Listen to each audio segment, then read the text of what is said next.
Tu veux aller étudier en Inde à travers une bourse d'études avec un billet d'avion offert par l'université? Alors mon ami, reste jusqu'à la fin de cette vidéo.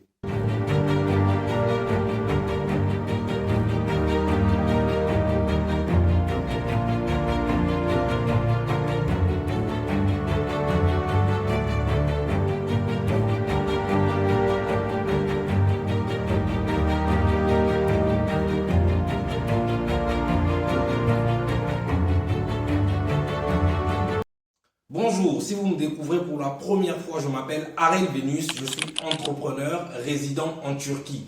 Je suis également le fondateur de Venus Global Academy, une structure qui vous assiste dans vos procédures d'obtention des lettres d'admission pour les étudiants et des contrats de travail pour des professionnels. Donc, si vous êtes un étudiant, vous avez besoin d'obtenir une admission dans des pays comme l'Inde, la Turquie, l'Espagne, la Grèce ou encore l'Italie pour la bourse d'études, les amis, contactez-moi simplement. Mon numéro WhatsApp s'affiche en bas de l'écran. Nous allons pouvoir vous assister dans votre procédure d'obtention de l'admission. Mais aussi pour celles et ceux qui veulent obtenir des contrats de travail avec le logement dans des pays comme la Pologne, la République tchèque, la Hongrie, etc. Toute la liste des pays est affichée ici, les amis. Contactez-moi, nous allons simplement vous assister à pouvoir obtenir dans les délais impartis votre contrat de travail avec logement. Alors, dans la vidéo d'aujourd'hui, nous allons parler de la bourse d'études de l'Inde. Comment faire pour aller étudier dans de très bonnes conditions dans une prestigieuse université située en Inde, précisément dans la ville de Bangalore, qui est considérée comme la Silicon Valley de l'Inde. Mais avant d'entrer dans plus de détails en ce qui concerne cette bourse, je vais me proposer de citer quelques noms, quelques personnalités et derrière, vous allez comprendre pourquoi je cite ces noms-là et surtout qu'est-ce que ces personnes ont toutes en commun. Donc, sans plus tarder, c'est parti. Alors, vous avez par exemple Sundar Pichai, CEO de Google. Vous avez également Satya Nadella, CEO de Microsoft. Vous avez aussi Indra Nooyi, ex-CEO de Pepsi. Vous avez aussi Vikram Pandit, ex-CEO de Citigroup. Vous avez aussi Parag Agrawal, ex-CEO de Twitter. Vous avez aussi Shantanu Narayan, CEO d'Adobe. Aussi, vous avez Arvind Krishna, CEO d'IBM. Enfin, Rajiv Suri, ex-CEO de Nokia, qui a en particulier fait ses études à Bangalore en Inde. Alors, vous allez vous poser la question, mais pourquoi vous citez ces personnalités-là alors que vous êtes censé parler de la bourse d'études de l'Inde? Alors, les amis, ce n'est pas anodin d'avoir cité ces personnalités-là. Alors, ces personnes-là, qu'est-ce qu'elles ont en commun? D'abord, premièrement, elles sont toutes d'origine indienne. C'est vrai que certains d'entre eux sont devenus américains, n'est-ce pas? Mais vous avez, à la base, toutes ces personnes-là sont d'origine indienne. Donc, déjà, primo, ces personnes-là incarnent ce qu'on appelle par le Indian leadership, c'est-à-dire le leadership indien. Ça, c'est la première chose. Et deuxièmement, ce sont des personnes, pour certains d'entre elles, ont pu commencer leurs études à Bangalore, n'est-ce pas? Donc, en Inde, de façon générale. Donc, j'ai cité ces personnes-là pour que vous compreniez que l'Inde n'est pas seulement un pays caricatural comme on peut le voir ça et là, surtout à travers les médias mainstream, les amis. L'Inde aujourd'hui représente un pôle technologique et surtout d'innovation en matière d'intelligence artificielle, en matière de médecine, en matière de management, leadership, etc. etc. Donc aujourd'hui, les amis, n'ayons plus de complexe, n'ayez plus de complexe. Je parle en connaissance de cause. J'ai moi-même étudié en Inde pendant 4 bonnes années, les amis. Donc aujourd'hui, surtout en ce qui concerne l'intelligence artificielle, l'innovation technologique, la recherche et le développement, n'est-ce pas? Le management, le leadership, la médecine, les amis, l'Inde fait partie des poids lourds en ce qui concerne ces domaines-là. Donc, partir étudier en Inde, ce n'est pas seulement aller dans un pays comme on vous le présente, encore une fois, de façon caricaturale, où on ne vous montre que les banlieues ou les zones rurales, etc. Non, les amis. L'Inde est beaucoup mieux que ça, n'est-ce pas? Surtout dans la ville de Bangalore. Alors pourquoi Bangalore? Bangalore est considéré comme la Silicon Valley de l'Inde. Vous savez aujourd'hui, tous les grands pays qui se respectent, qui se disent pays technologiquement avancés ou sinon qui ont un niveau d'innovation assez élevé, quasiment tous en ce qu'on appelle par leur Indian Silicon Valley, en référence bien entendu avec la Silicon Valley des États-Unis. Donc, pour ce qui concerne l'Inde, par exemple, vous avez Bangalore, n'est-ce pas, qui est considéré comme la Silicon Valley de l'Inde. Donc, c'est un, on va dire, j'ai pas dit État dans un État, non, c'est une très grande ville, n'est-ce pas, qui propose plusieurs filières, n'est-ce pas, en ce qui concerne la technologie, etc. Donc, bref, vous avez compris, l'Inde, ce n'est pas seulement ce qu'on vous présente à la télé, les amis. Je n'ai pas ici la prétention ou sinon envie de faire seulement de l'apologie de l'Inde. Non, chaque pays a des points positifs et des côtés néfastes. Ok, voilà, parce que beaucoup d'entre nous voyons toujours le verre à moitié vide. Non, les amis, il faut plutôt voir le bon côté des choses et savoir comment est-ce que nous pouvons capitaliser. C'est ça le plus important. Donc, bref, on revient à la bourse. Je vous donne maintenant toutes les informations que vous devez savoir sur cette bourse. Alors, déjà, primo, quelle est l'institution ou sinon l'université qui octroie ces bourses-là? L'université s'appelle Jain University. Donc, Jain University est un membre, n'est-ce pas, ou sinon une sous-branche, n'est-ce pas, de Jain Group. Jain Group, donc c'est un grand groupe indien qui regorge des entreprises, des universités, etc. Donc, Jain University fait partie des meilleures universités de l'Inde en général, mais de Bangalore en particulier. Donc, c'est cette institution-là qui octroie des bourses. Alors, quelle est la procédure de pouvoir obtenir ces bourses-là? Premièrement, ce que vous devez faire, c'est de nous faire parvenir votre dossier. Alors, le dossier, il est simple. Le dossier doit être composé de la copie de votre passeport, de l'attestation de réussite au baccalauréat, du relevé de notes du baccalauréat, plus une photo format identité. C'est tout. Vous nous envoyez ces documents-là. Ces documents-là doivent être traduits en anglais. Vous nous faites parvenir ces documents-là gratuitement. Pas besoin de payer pour que votre dossier soit examiné, n'est-ce pas? Vous nous envoyez le dossier et nous allons transférer le dossier à l'université qui, elle, va prendre 2 jours maximum pour pouvoir examiner les dossiers.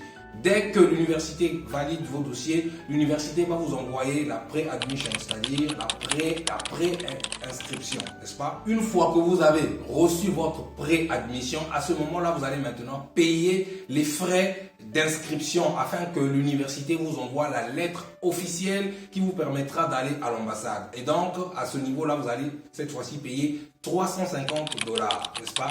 Vous payez les $350 et l'université vous enverra la lettre officielle qui vous permettra d'aller faire vos démarches d'études. Parce que ce qu'il faut noter ici, c'est que lorsque vous irez à l'ambassade, l'ambassade vous demandera obligatoirement le reçu de paiement et la lettre d'admission, n'est-ce pas? Et donc, voilà à quoi vont servir les $350. Donc, lorsque vous paierez les $350, l'université vous enverra la lettre finale, donc la lettre d'admission, ainsi que le reçu de paiement, n'est-ce pas? Et vous allez à l'ambassade de l'Inde, de votre pays, avec tous les éléments, bien entendu. Et à ce niveau-là, nous allons vous assister pour la procédure de visa, c'est-à-dire, nous allons vous dire exactement quels sont les documents que vous devez fournir pour pouvoir faire votre demande de visa, n'est-ce pas? Et donc, une fois que vous aurez obtenu votre visa, n'est-ce pas, vous nous envoyez la photo de votre visa, n'est-ce pas, donc une copie bien claire de votre visa et nous allons transférer ce visa à l'université. Et après que l'université aura reçu votre visa,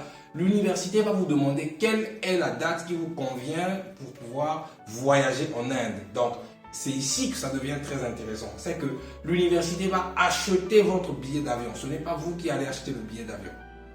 Vous savez les amis, partir surtout de l'Afrique pour aller en Inde, les billets coûtent excessivement cher. Je parle en connaissance de cause des amis. Donc, vous avez l'université qui va vous demander la date qui vous convient, n'est-ce pas? Et elle va acheter votre billet d'avion et vous allez simplement voyager, arriver en Inde. Et une fois que vous allez arriver en Inde, c'est à ce moment-là que vous irez à l'université pour payer. Donc, en réalité, si vous voulez, c'est une bourse partielle, n'est-ce pas? Parce qu'en réalité, Jain University est une prestigieuse université qui a des coûts exorbitants, je ne vais pas dire exorbitants, mais des coûts assez élevés en ce qui concerne les frais académiques. Donc en réalité, elle divise les frais académiques en deux. Donc au lieu de payer 4 500, 5 000 $ par année, vous ne paierez que entre 1 800 et 2 400 $. Déjà, lorsque, je reviens à quelque chose d'assez intéressant ou d'assez important, lorsque vous allez envoyer votre dossier pour examination, n'est-ce pas, En fonction de la filière que vous aurez choisie, l'université vous dira exactement combien coûteront les frais académiques par an. Donc, les frais varient entre 1800 et 2400 dollars. Toutes les filières sont disponibles.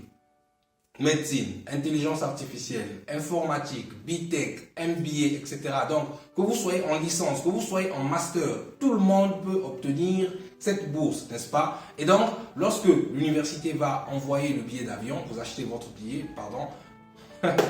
Lorsque l'université enverra le billet d'avion, vous prenez votre avion et vous vous rendez en Inde, à Bangalore, n'est-ce pas? Et à ce moment-là, vous irez maintenant payer sur place. Donc, vous ne payez pas depuis votre pays d'origine. Vous irez payer en Inde. Donc, les frais varient entre 1800 et 2400 dollars en fonction de votre filière, n'est-ce pas? Et quels sont les avantages que vous avez? Premièrement, le logement est pris en compte. Donc, vous êtes logé dans le campus universitaire.